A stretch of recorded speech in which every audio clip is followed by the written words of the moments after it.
you have to be whole, working on yourself as a woman.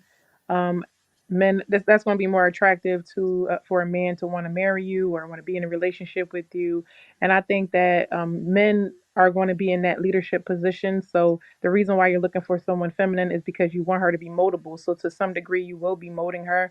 And I think that men just want to start at a good place to great. They don't want to start with an unhappy woman and trying to make her happy. You got to be happy already, and he can make you happier. So it's just you have to be willing to grow. You have to be willing to work with people. If you're too rigid and too stiff with it, then you're not going to be able to be in a relationship because it's going to change. Like you said, it's going to shift.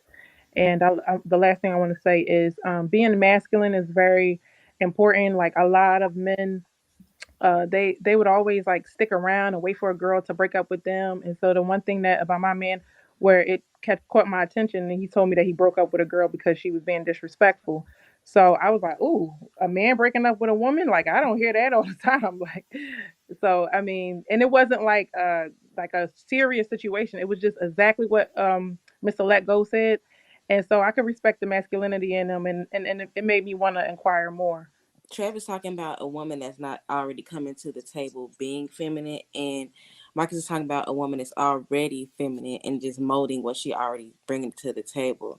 But I guess that's where the message is getting misconstrued because nobody really ever just said no one's already feminine. What we're saying is, like I said again, it's amplifying what the woman is already bringing to the table with her femininity. Well, Okay. to be clear,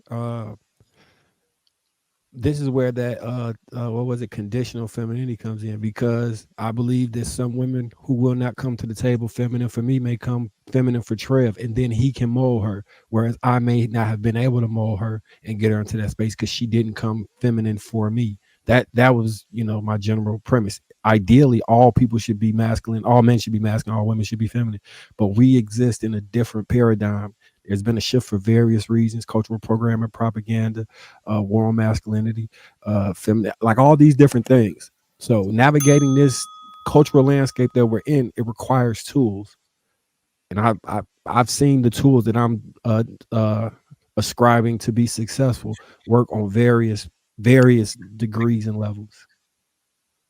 And yeah, you should leave somebody that you can't, that will not come to you feminine, right? I do agree with that. There's a big difference between feminine energy and divine and feminine energy.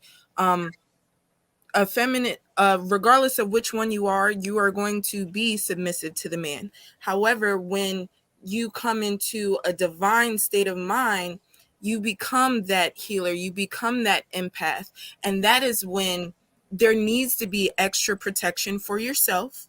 And you have to sharpen your intuition so you don't fall into these dating pitfalls or and things of that nature. You have to, because like she was saying, when you are of light, you're going to be surrounded and or attract dark, and you never want people to come in your light and dim your light. So, but you also have to remain stature in your womanhood. So with all that being said, I just want to say that it's very key important of it just all backs to knowing about who you are, um, making sure that you are sustaining and feeding into your highest self. As a- as Marcus was saying, it's well how I feel in regards to Marcus's statement. I would say that in between their both statements, I would say that yes, a woman should come to a certain to the table at a certain level. However, when a man is operating in his highest self and his divine nature, she is able she's able to commit more to the mission at hand. She's able to, because she's going to be submissive regardless. But if say I'm lacking in something, I may have not been taught by my parents, or I never had that certain experience. Am I not, and this is just a hypothetical question, this is not personal, am I not allocated to that help of being, so to speak, molded? So I believe that there should be certain levels, and I believe that compassion goes both ways. All right. I go ahead, Trev. All right, I'm gonna try to keep it as quick as possible. So I know Sweeney wanted to do a little something too, so I'm gonna try to be quick. Take your time, Trev. Take your time. I'll just say this. You might say what I'm about to say.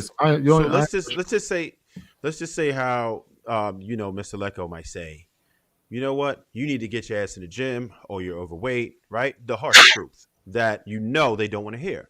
But now it's no good to say, hey, be more feminine, even though it's the harsh truth. That's what we need. There's nothing dark about it, right? There's nothing dark about it. There's nothing red pill about telling the truth about human improvement, right? I'm just the same with men and women alike. I talk to men, I talk to women, and any information that I can offer that will get them better results, that's what I'm going to do. I'm going to tell you what I need to help you win. That's all I want to do. I'm not up here to hurt people's feelings. I don't disrespect people. I ain't going to call them no names. Nothing crazy. All I want you to do is win. And if people come in and say, no, it's difficult out here, I don't know how to get men out here, as a man, from a man's point of view, if I can tell you that, if I'm having trouble with women, I will listen to a woman to see what her point of view is. That's how I got a lot of my game, to keep it G. So me as a dude, right, mid-40s, if I could give you a little bit of game and say, hey, look, dudes, we really like feminine women. And I understand the point of men because I tell men what they could do. I also offer men game and say, yo, this is what you need to do. You're not doing this right. I'm going to do the same thing for women that I encounter. If I could drop a gem that would help you in life to get the man that you want, then I'm going to do that, right? I'm going to try to be as respectful as possible, but sometimes it's a harsh truth. We're not going to want to hear it. But if I get it, and there's other women that are getting it, then you're like, they're doing something wrong. That's how I improved. I didn't come out of the womb. But you know what? I took rejection.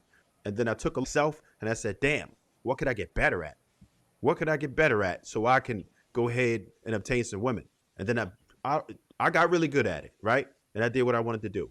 But it took work. For me to get married, I had to work on that. For somebody to want to be around me forever, I had to work on that. That wasn't something that just came up overnight, right? So all I'm trying to say is I just want people to, because we're talking to men and women, right? There's men and women in the chat, and then there's men and women on the panel. And when some of those talking points were said, like women could, are you just like if Lapeef hit the button, you could see him, and what that's doing is reassuring that what they're doing is okay, but it's not. And we have to let them know. We got to stop in their tracks and say, look, this is what you should do. Just because I want y'all to win, I'm going to tell the men the same thing. I talk to a lot of men one-on-one. No, this is how you win, bro. You ain't doing it right because it's going to get you better results. That's all I got. And I think there is some crossover to a lot of the things that we said, right? But the interesting thing was the reason why we were talking about women today is because the conversation was specifically about women and their femininity. So that's the reason why we're even talking about it. But if you go into these male spaces, men are told to improve every single day. So we have no problem. I have no problem with with Marcus talking to men and telling them, hey, this is what you need to do if you want to get the results that you want in life. However, this was a panel specifically addressing women and how their femininity can affect or improve a man, or how their femininity or lack thereof can affect their relationships with men. So that's the position that I'm speaking from. Because every woman on this panel said that they wanted a leader. Well, in order for you to get a leader, you have to come in feminine. You can't be stale bread, or you can't be hardened clay. You have to come in moldable, i.e. feminine. And that's the position we were all talking from. So it's that simple. If you don't want to be molded, if you want to come in hardened and you want to come in on your own shit and you don't want to follow his program and you got your own shit, then he should be able to leave you alone because you don't want to go in the direction he's trying to lead you into. That's the only thing. All right, take us home. Now go. I think one of the issues that may be different from us, because Sweeney, a lot of the things you be saying, I agree with. Just like you said, yeah, that's what I said. We agree. It's just a different approach.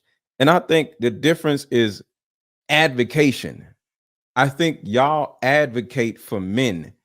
And I don't advocate for nobody. I go off on women, I go off on men, and I'm just objective. And I don't advocate. So I think, I may be wrong, when y'all on these panels, we see y'all advocating for men so much where it makes us throw up in our mouths some point, like, God damn, bro. You know what I'm saying? So it's like, it sometimes seems to be no objectivity. Just like Trev said, I tell men, yo, do, but you don't be going off on men on no panel. You'll just say, yeah, I do one-on-ones with men too. But you go off in a way because you know you cool. I'm not saying you be saying crazy shit, but the advocation is for men. So it seems like y'all are always against women because y'all advocate for men. And with me personally, I don't advocate for nobody. Everybody kiss my ass because at the end of the day, some people suck and some people don't. And I just show how you can live where you won't suck, whether you're a man or a woman. And maybe that's the difference. And I'm just putting that out there. I don't advocate for nobody, and it seems like y'all do. And that might be the difference.